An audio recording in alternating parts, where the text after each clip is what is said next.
Hello students, welcome back to our channel general studies with Anoop K Verma. जैसा कि मैंने आप लोगों की एक राय ली थी, मैंने पोल करवाया था, जिसमें ये मैंने पूछा था कि भाई आप लोग यूपी ट्रिपल एससी से रिलेटेड एमसीक्यूज़ या उससे रिलेटेड जो क्वेश्चंस आपके आ सकते हैं एग्ज़ाम के अंदर, वो करना चाहते हैं या नहीं करना चाहते हैं। तो काफ़ी लोगों ने कहा कि भाई करना चाहते हैं, कुछ लोगों ने कहा नहीं करना चाहते हैं। ठीक है, जो लोग नहीं करना चाहते कोई बात नहीं, जो लोग करना चाहते हैं उन लोगों के लिए मैं ये दोबारा से सीरीज़ को शुरू कर रहा हूँ, जिसके अंदर हम बात करेंगे set A B C D से। 1 2 3 ना करके हमने इसको कर दिया है set A B C D.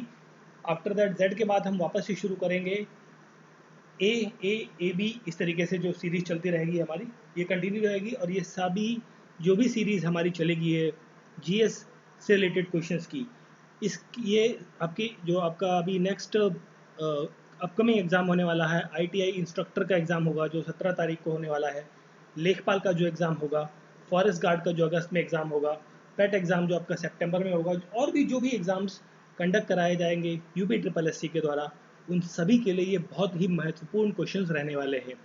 तो प्लीज़ ज़रूर देखें, और जो लोग चैनल पर नए हैं प्लीज़ चैनल को सब्सक्राइब करें, वीडियो अच्छा लगता है लाइक करें, शेयर करें और अपनी कंटिन्यू करें पढ़ाई को। तो चलिए बढ़ते हैं अपने पहले क्वेश्चन की तरफ। जो हमारा आज का पहला क्वेश्चन है उसकी तरफ बढ़ते हैं। तो ये है आपका आज का पहला क्वेश्चन।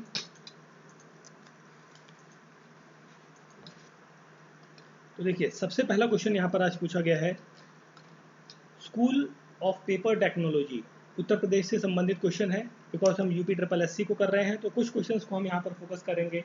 कभी कभी जो यूपी के स्पेसिफिक क्वेश्चंस हैं या यूपी की कोई स्पेसिफिक स्कीम्स हैं उनसे रिलेटेड क्वेश्चंस को।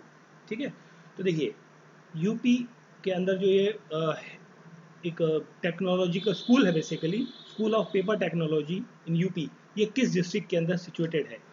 ये सिचुएटेड है आपका कहाँ पर? सहारनपुर के अंदर। तो यहाँ पर जो करेक्ट आंसर होगा इस पर्टिकुलर क्वेश्चन का, वो होगा ऑप्शन नंबर डी, सहारनपुर। और सहारनपुर कहाँ है?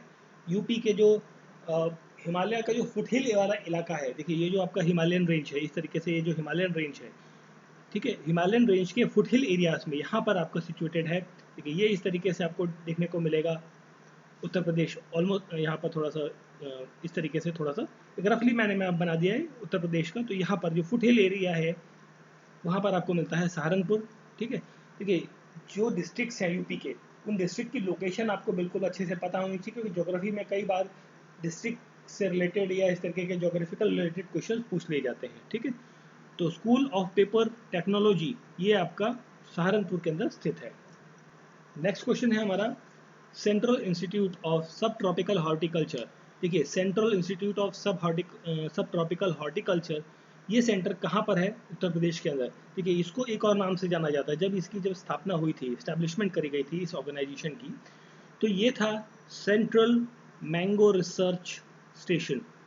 सेंट्रल मैंगो रिसर्च स्टेशन के नाम से बेसिकली आम के ऊपर, मैंगोज के ऊपर जो है रिसर्च स्टेशन के नाम पर इसको रखा गया था। उसके बाद फिर इसका नाम चेंज कर दिया गया, बन गया ये सेंट्रल इंस्टीट्यूट ऑफ सब ट्रॉपिकल हॉर्टिकल्चर। और ये सिचुएटेड है आपका लखनऊ के अंदर। दिस इज हेडक्वार्टर है लखनऊ के अंदर। और ये मैनेज किसके द्वारा किया जाता है, या मैनेज कह लीजिए, आप ये कह सकते हैं इसको रन करता है ICAR, Indian council of agricultural research, new Delhi, उसके द्वारा ये रन किया जाता है। इसके देखिए ICAR की बहुत सारी ऐसी बॉडीज़ हैं जो डिफरेंट डिफरेंट ऑर्गेनाइजेशंस को रन करती हैं। तो ये पेरेंट बॉडी है और पेरेंट बॉडी के ये सब ब्रांचेस हैं। फिर एक क्वेश्चन और देख लेते हैं, Indian institute of pulse research, जहाँ पर पल्सेस पर रिसर्च होती है, तालों पर जिन पर रिसर्च होती है, उसका जो सेंटर है बेसिकली वो कहाँ पर है, ये पूछा गया है। तो ये है आपका कानपुर के अंदर। ठीक है, कानपुर के अंदर है ये Indian institute of pulse research, IIPR। इसके हेडक्वार्टर्स हैं, ये सिचुएटेड है आपका कानपुर के अंदर। और इसे कहा जाता है नॉर्थ का मैनचेस्टर ऑफ इंडिया कहा जाता है इसे। और इसकी जो इस्टेब्लिशमेंट हुई थी ये हुई थी 1983 के अंदर। ठीक है, एक झांसी है, झांसी के अंदर क्या देखने को मिलता है? यहाँ देखने को मिलता है central agro forestry, central agro forestry research institute. ठीक है, central agro forestry research institute जो है वो आपको देखने को मिलेगा झांसी के अंदर। ठीक है, फिर देखिए नेक्स्ट क्वेश्चन है, ये दो स्टेटमेंट दी गई हैं, आपको बताने की कौन से स्टेटमेंट सही है कौन सी गलत है और क्या है। तो देखिए पहली स्टेटमेंट में पूछा गया है कि there are 16 division in Uttar Pradesh currently. At present की हम बात करें तो उत्तर प्रदेश के अंदर 16 डिवीज़न नहीं है, यहाँ पर है 18 डिवीज़न। ठीक है, 18 डिवीजन्स आपको उत्तर प्रदेश के अंदर देखने को मिलते हैं। अभी हम बात करेंगे वो कौन कौन से डिवीजन्स हैं। और देखिए ये तो पहली स्टेटमेंट तो आपकी यहाँ पर क्या हो जाती है, गलत हो जाती है। ठीक है, सेकंड स्टेटमेंट पूछा गया है Aligarh is the newly constituted division. बिल्कुल, अलीगढ़ जो है ये एक नया डिवीज़न बनाया गया है, और ये डिवीज़न अलीगढ़ जो बना है, आगरा डिवीज़न जो आगरा का डिवीज़न हुआ करता था उसको सेपरेट किया गया है, उसको बाइफर्केट किया गया है, वहाँ से बनाया गया है ये अलीगढ़ का डिवीज़न। ठीक है, तो देखिए यहाँ पर सेकंड स्टेटमेंट तो आपकी सही हो जा रही है, फर्स्ट गलत है, तो करेक्ट आंसर हो गया option B, only 2 statement is right. ठीक है, अब हम बात कर लेते हैं यहाँ पर 18 डिवीज़न की। जो 18 डिवीजन्स हैं वो कौन कौन से हैं, देखिए इनके नाम मैं आपको फटाफट बता देता हूँ ताकि आपको आइडिया लग जाए कि कौन कौन से डिवीजन्स आपको यहाँ पर मिलेंगे पूरे उत्तर प्रदेश के अंदर। तो देखिए सबसे पहले है आगरा, अलीगढ़, आजमगढ़, प्रयागराज, कानपुर, गोरखपुर है, फिर और एक चित्तौड़गढ़ है आपका, चित्तौड़गढ़, अयोध्या, बरेली, मुरादाबाद, मेरठ, लखनऊ, और देवी पाटन। देवी पाटन एक जगह है आपका, हिमालयन फुट हिल्स पे पड़ता है इलाका, वहाँ पर ये डिवीज़न है देवी पाटन, बस्ती, मिर्ज़ापुर और सहारनपुर। ठीक है, तो ये पूरे 18 डिवीजन्स हैं जो उत्तर प्रदेश के अंदर देखने को मिलते हैं। ठीक है, तो क्वेश्चन का करेक्ट आंसर है ऑप्शन नंबर बी। अब जब बात आई डिवीजन्स की, तो डिवीजन से रिलेटेड एक और क्वेश्चन बनता है हमारा कि सबसे ज़्यादा जो डिवीज़न, मतलब वो कौन से डिवीज़न है उत्तर प्रदेश के अंदर जिसके अंदर सबसे ज़्यादा मैक्सिमम नंबर ऑफ डिस्ट्रिक्ट्स देखने को मिलते हैं। देखिए डिवीज़न क्या होता है कि एक डिवीज़न बना दिया, जैसे लखनऊ डिवीज़न है आपका। ठीक है, तो लखनऊ डिवीज़न के अंदर कितने डिस्ट्रिक्ट्स आते हैं वो वाली बात करी गई है। तो ये पूछा गया कि कौन से डिवीजन्स हैं जिसके अंदर मैक्सिमम नंबर ऑफ डिस्ट्रिक्ट्स आपको देखने को मिलते हैं। तो यहाँ पर आपको 3 डिस्ट्रिक्ट्स मिलेंगे, बेसिकली 3 डिवीज़न मिलेंगे हम बात करें अगर जो।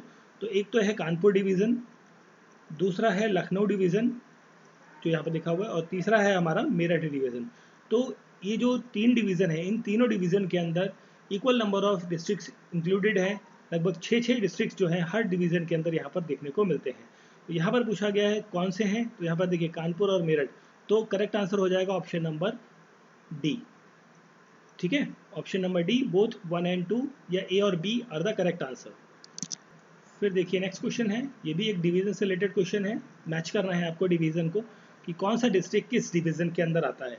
तो देखिए जालौन डिस्ट्रिक्ट जो है ये आता है झांसी के अंदर। ठीक है, और संत कबीर नगर आता है आपका बस्ती में, और बहराइच आता है आपका देवी पाटन में, और हमीरपुर डिस्ट्रिक्ट आता है आपका चित्रकूट के अंदर। तो देखिए यहाँ पर मैच जो बनेगा, ए के साथ है 2, बी के साथ 3, सी के साथ 4, डी के साथ 1। तो 2 3 4 1 is the correct, 2 3 4 1 is the correct combination बनता है हमारा। तो देखिए कहाँ पर बन रहा है 2 3 4 1, 2 3 4 1 कहाँ पर है 2 3 4 1। ऑप्शन डी जो है यहाँ पर क्या बन रहा है, करेक्ट आंसर बन रहा है। ठीक है, 2 3 4 1 कॉम्बिनेशन। फिर पूछा गया है यहाँ पर नेक्स्ट कि कौन से वो जो पहले व्यक्ति हैं जो CIC बने उत्तर प्रदेश के। देखिए एक होता है चीफ इंफॉर्मेशन कमिश्नर, ये एक सेंट्रल लेवल पर होता है और एक स्टेट लेवल पर होता है। तो जो स्टेट लेवल पर है उत्तर प्रदेश के अंदर, तो पहले चीफ इंफॉर्मेशन कमिश्नर कौन थे उत्तर प्रदेश में, ये पूछा गया है। तो ये थे MA खान। ठीक है, मोहम्मद अली खान, और ये थे 2006 से लेकर 2008 तक। ठीक है, मतलब अब इससे आप ये अंदाज़ा लगा सकते हैं कि 2006 में जो है उत्तर प्रदेश के अंदर स्टेट इंफॉर्मेशन कमिश्नर की जो नियुक्ति है वो पहली बार की गई थी। अब हम बात कर रहे थे स्टेट इंफॉर्मेशन कमिश्नर की, तो उसी से रिलेटेड एक और क्वेश्चन बनता है कि स्टेट इंफॉर्मेशन कमीशन बेसिकली जो उत्तर प्रदेश का है वो बना कब, किस डेट में कॉन्स्टिट्यूट हुआ, वो पूछा गया है। तो ये कॉन्स्टिट्यूट हुआ था 14 सितंबर 2005 में। तो ऑप्शन ए जो है यहाँ पर करेक्ट आंसर रहेगा, और ये बना था बेसिकली स्टेट गवर्नमेंट एक्ट के अंदर जो सेक्शन 15 है, सेक्शन 15 उसके तहत RTI एक्ट 2005 के तहत। ठीक है, तो ये बना था आपका 14 सितंबर 2005 को। ठीक है, तो इंपॉर्टेंट चीज़ है, ध्यान रखिएगा ये डेट। अगर जो हम बात करें अगले प्रश्न की, तो यहाँ पर 2 स्टेटमेंट दी गई हैं, ये भी स्टेट इंफॉर्मेशन कमिश्नर से रिलेटेड ही क्वेश्चन है। यहाँ पर पूछा गया है कि ये according to right to information के तहत बना गया। इसके अकॉर्डिंग जो बेसिकली हम कहते हैं RTI एक्ट है ना, RTI एक्ट के अनुसार जो टेन्यर है, बेसिकली जो कार्यकाल है चीफ इंफॉर्मेशन कमिश्नर का, वो कितना है, वो होता है 5 साल या फिर 65 ईयर्स जो भी पहले अटेंड हो जाए, मतलब 5 साल का कोई व्यक्ति पहले हो जाता, मतलब 5 साल का टाइम पीरियड कंप्लीट हो जाए, या फिर वो 65 साल का पहले हो जाए, 5 साल का टर्म कंप्लीट नहीं हुआ है, 4.5 साल में या 3 साल में ही वो 65 साल का हो जाता है, तो वो व्यक्ति रिटायर हो जाता है, बेसिकली वो टेन्योर उसका ये रहता है। ठीक है, पहली स्टेटमेंट तो यहाँ पर सही है। स्टेट इन्फॉर्मेशन कमिश्नर जो है वो एलिजिबल होता है रीअपॉइंटमेंट में, नहीं, ये इन एलिजिबल होता है, ये दोबारा से चुना नहीं जा सकता, इसकी रीअपॉइंटमेंट नहीं होती है स्टेट इन्फॉर्मेशन कमिश्नर की उसकी पद पर। ठीक है, तो ये स्टेटमेंट आपकी गलत हो जाती है यहाँ पे। तो यहाँ पर जो करेक्ट आंसर होगा, only one statement is correct, option A is correct answer. फिर एक चीज़ आती है, उत्तर प्रदेश के अंदर स्टेट वुमेन कमीशन। देखिए हम यूपी स्पेसिफिक बात कर रहे हैं कुछ चीज़ों की, तो उत्तर प्रदेश के अंदर जो स्टेट वुमेन कमीशन है, महिला आयोग जिसे कहते हैं, राज्य का महिला आयोग है ना, तो उसका जो कॉन्स्टिट्यूशनली वो किस साल में इस्टेब्लिश हुआ, ये पूछा गया है। ये हुआ था 2013 के अंदर, और मोर स्पेसिफिकली अगर जो हम बात करें डेट की, तो 26 अप्रैल 2013 को ये बना था, यूपी वुमेन कमीशन एक्ट 2004 के तहत। ठीक है, एक्ट था बेसिकली 2004 का, बट ये इस्टेब्लिश हुआ था 2013 के अंदर। ऑप्शन डी है यहाँ पे करेक्ट आंसर। चलिए फिर हम बात करते हैं नेक्स्ट क्वेश्चन की, टेन्योर के बारे में। अगर जो हम बात करें, Uttar Pradesh state women commission के अंदर जो चेयरपर्सन होगा उसकी टेन्योर की जब हम बात करते हैं, तो टेन्योर होता है 3 साल का। यहाँ पर देखिए जनरली सभी का टेन्योर 5 साल के आसपास का रहता है, बट यहाँ पर आपको टेन्योर में वेरिएशन देखने को मिलेगा, that is the 3 years is the tenure. तो option B is the correct answer. अगर जो हम बात करें चेयरपर्सन की, तो करंट टाइम पर देखिए, जिस टाइम मैं ये वीडियो बना रहा हूँ, हो सकता है आप कुछ टाइम के बाद भी वीडियो देखें, तो उस टाइम पर पर्सन चेंज हो सकता है, बट एट प्रेजेंट की अगर जो हम बात करें, तो उत्तर प्रदेश के अंदर स्टेट वुमेन कमीशन के जो पद पर चेयरपर्सन है वो है Vimla Batham. Vimla Batham, option B is the correct answer. फिर अगर जो हम आगे बात करें कि उत्तर प्रदेश के अंदर स्टेट ह्यूमन राइट कमीशन, देखिए एक होता है national human right commission, NHRC कहते हैं, और दूसरा होता है स्टेट ह्यूमन राइट कमीशन। ये भारत मतलब उत्तर प्रदेश के अंदर किस डेट में कॉन्स्टिट्यूट किया गया, उसकी बात करें तो ये कॉन्स्टिट्यूट हुआ था 7 अक्टूबर 2002 को। 7 अक्टूबर 2002 को ये कॉन्स्टिट्यूट हुआ था under the section 21 protection of human right act के तहत। ठीक है, तो डेट इंपॉर्टेंट है, ध्यान रखेंगे इस क्वेश्चन को भी। देखिए क्वेश्चन और आंसर्स मैं आपके साथ डिस्कस कर रहा हूँ, यहाँ पर ज़्यादा एक्सप्लेन नहीं कर रहा हूँ क्योंकि टाइम ज़्यादा ना लगे आपको। ठीक है, क्योंकि एक्सप्लेन करने लग गए तो 5-6 मिनट वो एक ही क्वेश्चन में लग जाते हैं, तो इसलिए मैं डायरेक्टली क्वेश्चन कर बताता हूँ, डायरेक्टली उसका आंसर बताता हूँ, क्योंकि इंपॉर्टेंट क्वेश्चन है, टू द पॉइंट वाले क्वेश्चन है। ठीक है, और चीज़ों को एक्सप्लेनेशन के लिए मैं अलग से वीडियोज़ बना के उनके डाल दूंगा, तो आप वहाँ से देख सकते हैं। ठीक है, तो देखिए नेक्स्ट क्वेश्चन है हमारा, 1 crore smartphone tablet distribution scheme जो थी उत्तर प्रदेश के अंदर, ये लॉन्च हुई थी बिफोर द इलेक्शन, आपको सभी को पता होगा। तो उससे रिलेटेड ये कुछ पॉइंट्स दिए गए हैं, आपको बताना है कौन से पॉइंट सही है कौन से गलत हैं। तो देखिए इसके तहत जो है डीजी शक्ति पोर्टल लॉन्च किया गया था अंडर दिस स्कीम। बिल्कुल, डीजी शक्ति पोर्टल के अंदर क्या है, एजुकेशनल आपकी कह लीजिए तरीके से वीडियोस हैं, टेक्स्ट बुक्स हैं, या ऐसे प्लेटफॉर्म्स हैं जहाँ पे बच्चे डिजिटली पढ़ सकते हैं। ठीक है, तो पहली स्टेटमेंट तो आपकी यहाँ सही हो जाती है। UP DESCO has been design as the nodal institute for the implementation of this scheme. बिल्कुल, जो यूपी डेस्को है ये एक नोडल एजेंसी है जिसने डिज़ाइन किया था इस पर्टिकुलर स्कीम को। ये स्टेटमेंट भी आपकी सही है, और इस स्कीम के तहत जो है skill workers registered on the सेवा मित्रा पोर्टल। देखिए एक जो डिजी शक्ति पोर्टल था और दूसरा था सेवा मित्रा पोर्टल, इसके अंदर जो स्किल्ड लेबर है वो अपने आप को रजिस्टर्ड कर सकते हैं अंडर दिस स्कीम, ताकि उनको अच्छी अपॉर्चुनिटीज़ मिल सकें जॉब की। तो ये स्टेटमेंट भी आपकी सही है, तो तीनों स्टेटमेंट सही हैं, तो करेक्ट आंसर हो जाएगा ऑप्शन नंबर डी। ठीक है, अब देखिए जैसे 2-4 क्वेश्चन हम अभी बात करेंगे कुछ स्कीम्स की, तो इन पर्टिकुलर स्कीम्स के बारे में डिटेल्ड जो इन्फॉर्मेशन है वो आपको मैं अलग से सेपरेट बना दूंगा। हम क्वेश्चंस के साथ उन डिटेल एक्सप्लेनेशन को डिस्कस नहीं कर रहे हैं, सिर्फ क्वेश्चंस के आंसर्स को या इंपॉर्टेंट पॉइंट्स जो उससे रिलेटेड हैं उनको ही हम डायरेक्टली यहाँ पर डील कर रहे हैं। ठीक है, तो देखिए फिर हमारा नेक्स्ट क्वेश्चन है, आत्मनिर्भर किसान इंटीग्रेटेड डेवलपमेंट स्कीम जो है वो उत्तर प्रदेश के अंदर स्टार्ट की गई, उससे रिलेटेड आपको कुछ स्टेटमेंट दी गई हैं, उसमें क्या क्या हुआ क्या क्या नहीं हुआ ये आपको यहाँ पर बताना है। ठीक है, तो देखिए यहाँ पर क्या हुआ कि भाई इस स्कीम के तहत में जो है मार्जिन मनी ऑफ, यहाँ पर करेक्ट आंसर होगा option number D, margin money of 4 lakh रुपए जो है वो दिया जाएगा स्टेट गवर्नमेंट की तरफ से for the project up to 20 lakh, मतलब कोई एक प्रोजेक्ट है, एग्रीकल्चर कोऑपरेटिव सोसाइटी को कोई एग्रीकल्चरल रिलेटेड प्रोडक्ट प्रोजेक्ट बना रहे हैं, मतलब जैसे कोई फर्टिलाइज़र का कोई फैक्ट्री डाल रहे हैं या कोई इक्विपमेंट बनाने की कोई फैक्ट्री बना रहे हैं, तो उसमें जिसका बजट है कि मतलब 20 लाख रुपए का हम एक इन्वेस्टमेंट कर रहे हैं, उसके अंदर 4 लाख रुपए जो है वो मार्जिनल मनी वो स्टेट गवर्नमेंट प्रोवाइड करेगी। तो ये चीज़ यहाँ पर बात कही गई है आत्मनिर्भर किसान इंटीग्रेटेड डेवलपमेंट स्कीम के तहत। ठीक है, तो यहाँ पर करेक्ट आंसर होगा ऑप्शन नंबर डी। और अगर जो हम बात करें, ये स्कीम जो है लॉन्च करी गई थी यूपी के सीएम के द्वारा, योगी आदित्यनाथ जी के द्वारा, और ये लॉन्च की गई थी 30 सितंबर 2021 में। ठीक है, 30 सितंबर 2021 में लॉन्च की गई थी, जिसके अंतर्गत जो है इस स्कीम के तहत लगभग 2725, आई थिंक 2725 ही है। ठीक है, तो 2725 जो है एग्रीकल्चर कोऑपरेटिव सोसाइटीज़ को ये हेल्प प्रोवाइड करी जाएगी। फिर देखिए नेक्स्ट क्वेश्चन है मातृभूमि योजना। उत्तर प्रदेश मातृभूमि योजना जो है ये किस चीज़ से संबंधित है? ये संबंधित है development of necessary infrastructure in the rural areas. Option D यहाँ पर करेक्ट आंसर रहेगा। नेसेसिटी इंफ्रास्ट्रक्चर मतलब जैसे कि आपका टॉयलेट्स हो गया, रोड्स हो गया, हेल्थ सर्विसेज हो गई, फायर सर्विसेज हो गई, आंगनवाड़ी केंद्र हो गए, इस तरीके के जो बेसिक नेसेसिटी वाली जो इंफ्रास्ट्रक्चर है वो रूरल एरियाज में और ज़्यादा अच्छे तरीके से डेवलप किया जाए उनको, उसके बारे में ये बात करता है उत्तर प्रदेश मातृभूमि योजना। Option D is the correct answer. चलिए फिर हम देखते हैं नेक्स्ट क्वेश्चन है। नेक्स्ट क्वेश्चन आपसे रिलेटेड है मुख्यमंत्री बाल सेवा योजना से संबंधित। देखिए मुख्यमंत्री बाल सेवा योजना क्या है? कोविड टाइम आया तो कोविड टाइम में बहुत सारे लोग जो है जिनकी डेथ हो गई बिकॉज ऑफ द कोविड, तो उनके जो बच्चे हैं वो अनाथ हो गए, ऑर्फनेज हो गए। तो उस कंडीशन को टैकल करने के लिए उत्तर प्रदेश गवर्नमेंट ने ये स्कीम लाई, मुख्यमंत्री बाल सेवा योजना।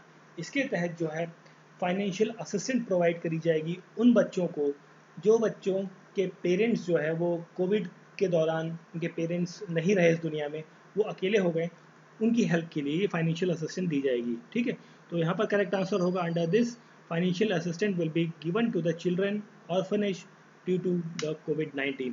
यहाँ पर जो है एक और इम्पॉर्टेंट चीज़ आती है, कई बार पूछा जा सकता है कि इस स्कीम के तहत कितना पैसा मिलेगा।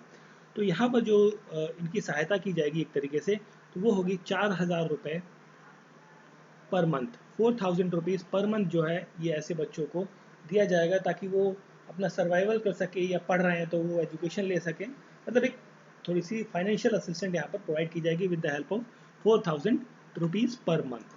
ठीक है, चलिए फिर हम बात करते हैं आगे नेक्स्ट क्वेश्चन की, उज्ज्वला स्कीम के बारे में। देखिए उज्ज्वला स्कीम, जो उज्ज्वला पहली वाली स्कीम थी वो कब शुरू हुई थी? वो शुरू हुई थी 1 मई 2016 को, जो सबसे पहले शुरू करी गई थी Ujjwala 1।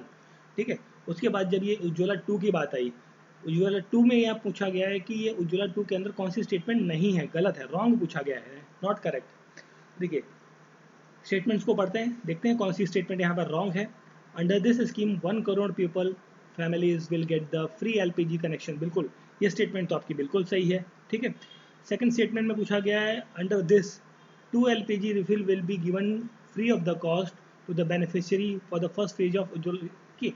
First phase of Ujjwala scheme के बारे में यहाँ कहा गया है, यहाँ पर 2 एलपीजी रिफिल नहीं थे, यहाँ पर था एक, मतलब 1 एलपीजी रिफिल फ्री थी, सेकेंड वाली फ्री नहीं थी। तो यहाँ पर ये स्टेटमेंट आपकी यहाँ पर गलत हो जा रही है। ठीक है, आगे पढ़ लेते हैं। Left out person of the first phase of Ujjwala scheme will be cover. जो लोग पहली स्कीम के अंदर बच गए उन लोगों को यहाँ पर इस पर कवर किया जाएगा, बिल्कुल सही है। Started from the Mahoba, Mahoba से शुरू की गई है सेकेंड फेज की जो स्कीम है उत्तर प्रदेश के अंदर। और अगर जो हम बात करें यहाँ पर फर्स्ट फेज की, तो फर्स्ट फेज शुरू हुआ था बलिया से। ठीक है, तो यहाँ पर जो क्वेश्चन का करेक्ट आंसर हो जाता है वो है ऑप्शन नंबर बी, जिसमें 2 की जगह 1 होता तो सही हो जाती स्टेटमेंट, बट यहाँ पर 2 लिखा है, because of that this is wrong statement, और यही पूछा गया है यहाँ पर। फिर आती है एक चीज़ with reference to the national health service campaign. National health service campaign के तहत जो है कौन सी स्टेटमेंट आपको सही लगती है? यहाँ पर 2 स्टेटमेंट दी गई हैं, उनको उनमें बताना है आपको। तो नेशनल हेल्थ वॉरियर पोर्टल जो है ये लॉन्च किया गया, बेसिकली हेल्थ वॉरियर पोर्टल जो कि लॉन्च किया गया नेशनल हेल्थ सर्विस कैंपेन के तहत। ये स्टेटमेंट आपकी बिल्कुल सही है, दिस स्टेटमेंट इज राइट।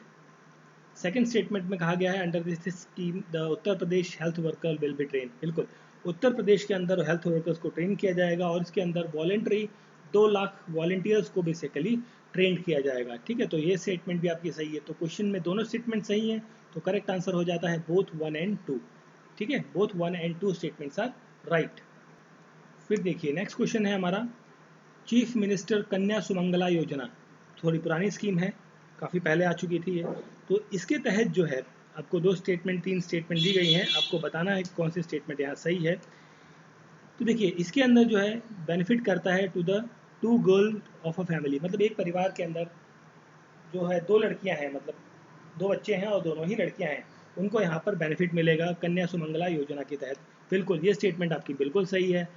इस स्कीम के तहत जो है पर्पस था to improve the sex ratio and promote girls education. बिल्कुल देखिए ये स्कीम जो है लाई गई थी, सेक्स रेशियो बढ़ाना है, मतलब एक तरीके से सेक्स रेशियो बढ़ाना मतलब गर्ल चाइल्ड की जो क्वांटिटी है उनको बढ़ाना है, मतलब जो गर्ल्स हैं उनकी संख्या बढ़ाना है और प्रमोट करना है girls education among the peoples.